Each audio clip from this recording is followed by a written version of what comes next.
السلام علیکم دوستو، اس وقت پوری دنیا میں کرونا وائرس کا ذکر ہو رہا ہے۔ کچھ باتیں بہت ضروری ہیں جو ہم سب کو جاننی چاہیے۔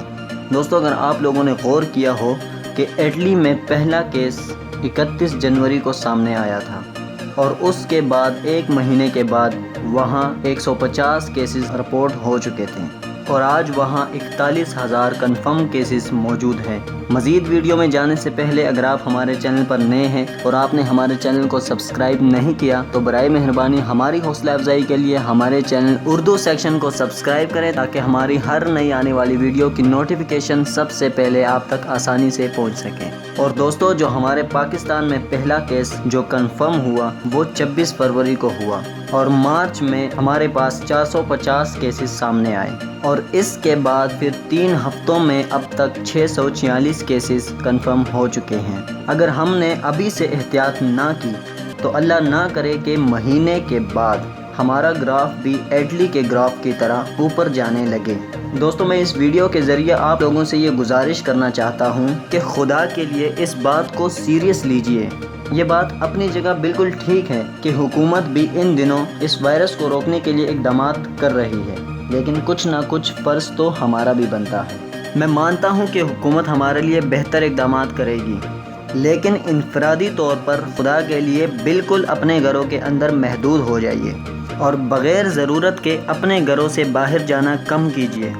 آپ اس میں سے اپنے لیے پازیٹیو تلاش کیجیے کہ اللہ تعالیٰ نے آپ کو موقع دیا ہے گھر میں ریلیکس کرنے کا، تو آپ گھر میں بیٹھ کر ایسے کام کیجیے کہ جن سے آپ کا مائنڈ بیزی ہو۔ اچھی کتابیں پڑھیے، قرآن پاک کی تلاوت کیجیے، عبادت کریں اور اپنی فیملی کے ساتھ اچھا وقت گزاریں اور گھر کے اندر محدود ہو جائیں۔ تمام حالات آپ کے آنکھوں کے سامنے ہیں۔ سکولز بند ہو گئے ہیں اور کالجز بھی بند ہو گئے ہیں، اور اگر آپ دیکھیں تو تمام دکانیں اور بازاریں بھی بند ہو گئے ہیں۔ میں آپ تمام دوستوں سے گزارش کرنا چاہتا ہوں کہ برائے مہربانی اس بات کو بہت سیریس لیجئے۔ کسی بھی بیماری کو کمزور نہیں سمجھنا چاہیے اور غیر ضروری طور پر بازار بالکل مت جائیں اور گھر کے اندر محدود ہو جائیں۔ دیکھیں، اگر آپ لوگ صرف کچھ دنوں کے لیے اپنے گھر کے اندر محدود ہو جائیں گے تو اس سے وائرس کو پھیلنے کا موقع نہیں ملے گا اور آہستہ آہستہ یہ وائرس اپنی موت خود مر جائے گا۔ اس کے علاوہ اپنے مہمانوں سے گزارش کریں کہ ان دنوں گھر میں تشریف نہ لائیں، اور اگر آپ لوگوں کو ضرورت کے تحت گھر سے باہر جانا پڑ بھی جائے تو واپس آ کر فوراً اپنے ہاتھوں کو کسی بھی صابن سے اچھی طرح دھو لیجئے اور بار بار اپنے ہاتھوں کو اپنے چہرے یا آنکھوں پر مت لگائیں۔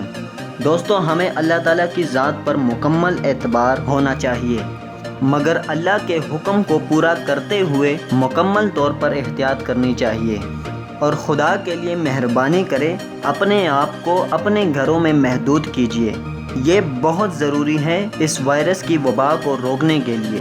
اور دوستو، ایک بات ہمیشہ یاد رکھیں کہ جن لوگوں کی عمر 50 سال سے زیادہ ہے اور ان کو شوگر ہے یا دل کی بیماری ہے یا جگر کی بیماری ہے اور یا پھر گردوں کی بیماری ہے اور وہ میڈیسن استعمال کر رہے ہیں، ایسے لوگوں کے لیے تو بہت احتیاط کی ضرورت ہے کہ یہ بالکل بھی گھر سے باہر نہ نکلے تاکہ یہ لوگ خاص طور پر اس وائرس سے محفوظ رہ سکیں، کیونکہ اس وائرس کی ابھی تک کوئی ویکسین دریافت نہیں ہو سکی۔